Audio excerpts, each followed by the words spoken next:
Hey class, I talked in my last video about how my husband and I were making a dry creek bed. And what that is, it's a way for water to be diverted from one place to another. And we are using that to go to get the water from the roof and the downspouts and get that water away from our foundation so it doesn't erode around our foundation. I've done that in a lot of other places.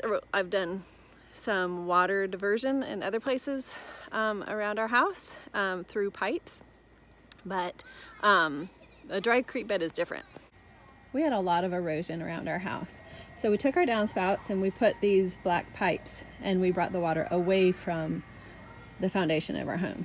So that pipe over there is just where I was, and this is the exit point. So we had to bury that pipe a long way. Here's another one. There's our downspout, and we had to bury the pipe and bring it all the way over here to get it away from our house. And so we've had to put all of these little things, oh, poor Buster with his cone of shame. We've had to do a lot of landscaping to get water away from our foundation. And we know that water flows downhill.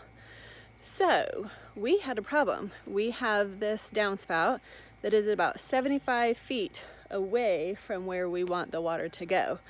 And when it was coming out of the downspout, it was just flowing in our yard and eroding our yard. So this is the dry creek bed that we came up with. So here's our downspout, and all the way down there is where we want the water to go.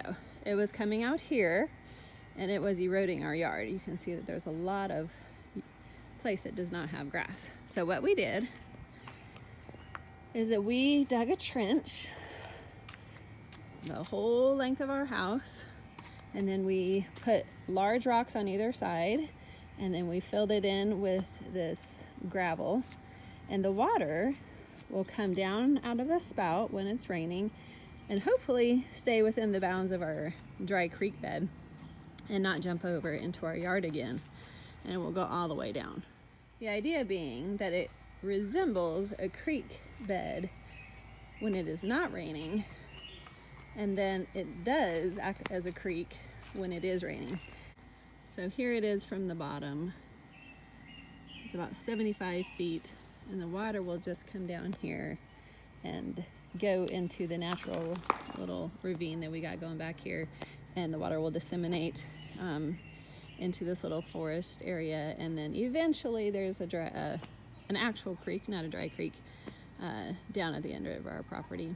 And so that is a dry creek bed. It will be raining for the next couple weeks, and so I hope to come out here and see it in action, and I will videotape it for you then.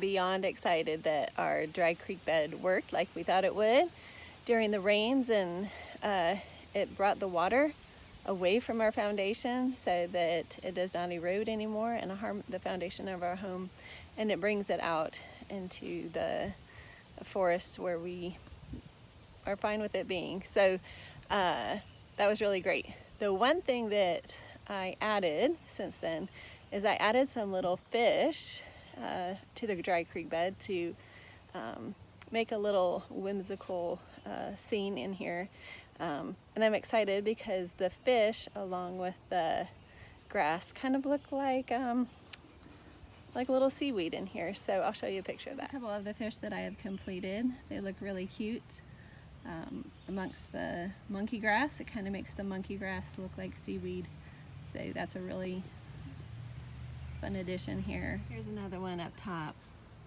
and I'm just going to add a couple more along the way because it is such a long creek bed that I feel like I need a couple more in here to make it make sense and to be really cute and whimsical. But that is my project. I hope you guys have enjoyed it.